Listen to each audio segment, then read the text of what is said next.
ஜூலை மாதத்தில் ஜிஎஸ்டி வசூல் 2.11 லட்சம் கோடியை எட்டியுள்ளது. கடந்த ஆண்டோடு ஒப்பிட்டால் 15.4% வளர்ச்சி ஏற்பட்டுள்ளது. மேலும் 2026-27 நிதியாண்டில் இது இரண்டாவது சிறந்த வளர்ச்சி. இந்த வளர்ச்சி இந்திய பொருளாதாரம் மீள்தன்மையுடன் இருப்பதை சுட்டிக்காட்டலாம். ஆனால் இது உள்நாட்டு மற்றும் வெளிநாட்டு பொருளாதார பாதைகளில் உள்ள சீரற்ற தன்மையையும் இந்தியாவிற்குள் இருக்கும் ஏற்ற இறக்கங்களையும் மறைக்கிறது. உள்நாட்டு வருவாய் 4.5% மட்டுமே வளர்ந்திருக்கும் நிலையில் இறக்குமதி ஐஜிஎஸ்டி 26.9% வளர்ச்சியடைந்திருப்பது வர்த்தகம் மூலமாக வரி அதிகரிப்பதன் முக்கியத்துவத்தை சுட்டிக்காட்டுகிறது. பெருந்தொற்று காலத்திற்கு பிந்தைய மீட்சி காலத்தில் ஐஜிஎஸ்டி அதிவேகமாக உயரத் துவங்கியது.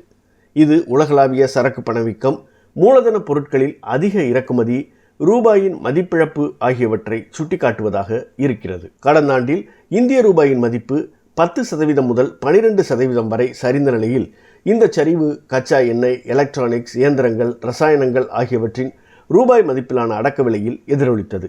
இவை மொத்த இறக்குமதியில் 50% வரை பங்களிக்கின்றன.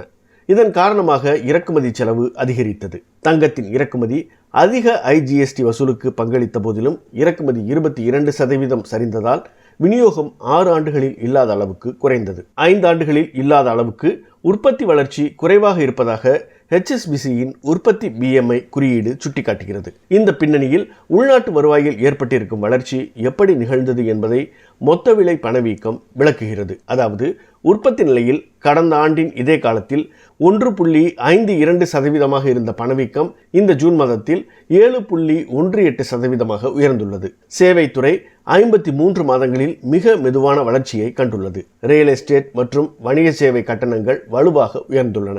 இருந்தபோதும் இத்துறையின் ஜிஎஸ்டி வளர்ச்சி குறிப்பிட்ட பிரதேசங்களில் மட்டுமே செறிவாக இருக்கிறது. வரி பகிர்வுக்கு பிந்திய ஜிஎஸ்டி வளர்ச்சியில் 16 மாநிலங்கள் மற்றும் யூனியன் பிரதேசங்கள் மட்டுமே தேசிய சராசரியை விட அதிக வளர்ச்சியை பதிவு செய்துள்ளன. மேலும் 1 டஜனுக்கும் சற்று அதிகமான மாநிலங்கள் மட்டுமே ஜிஎஸ்டி வளர்ச்சியின் சராசரி அளவை விட அதிக வளர்ச்சியை கண்டுள்ளன.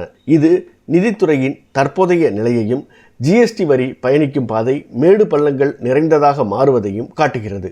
ஏனெனில் உற்பத்தி மற்றும் ஒழுங்கமைக்கப்பட்ட சேவைகள் சில குறிப்பிட்ட பகுதிகளில் மட்டுமே குவிந்துள்ளன. மற்றவை, குறிப்பாக பெரிய அளவிலான அமைப்புசாரா துறையை கொண்ட மாநிலங்கள் வரி வருவாயை பெருக்க போராடி மத்திய அரசின் நிதியுதவிகள் மற்றும் நிதிக்குழுவின் பகிர்வுகளையே சார்ந்திருக்கும் நிலைக்கு தள்ளப்படுகின்றன. பொருளாதார வளர்ச்சியின் பலன்கள் புவியியல் ரீதியாக பரவலாகவும் நிதி ரீதியாக எல்லோரையும் உள்ளடக்கியதாகவும் இருப்பதை ஜிஎஸ்டி 3.0 உறுதி செய்ய வேண்டும். ஐஜிஎஸ்டி ரீஃபண்டுகளுடன் ஒப்பிடும்போது விரைவான உள்நாட்டு ரீஃபண்டுகள், முறையான வணிகத்தில் ஈடுபட்டிருக்கும் நிறுவனங்கள் ஜிஎஸ்டி வரி விதிகளுக்கு இணங்கிச் செல்வது அதிகரித்திருப்பதையும், அரசாங்கம் ஜிஎஸ்டி கட்டமைப்பை மேம்படுத்தியதால் பெரிய அளவிலான கிரெடிட் இருப்புகளை கொண்டிருப்பதையும் குறிக்கிறது. இருப்பினும் உள்ளீட்டு வரி வரவில், அதாவது இன்புட் டாக்ஸ் கிரெடிட்டில் இருக்கும் தகராறுகள் மற்றும் வழக்குகள் போன்ற குறைபாடுகள் இன்னும் தீர்க்கப்படவில்லை. ஜூலை மாத புள்ளி விவரங்கள் உன்னிப்பாக ஆராயப்பட வேண்டியவை.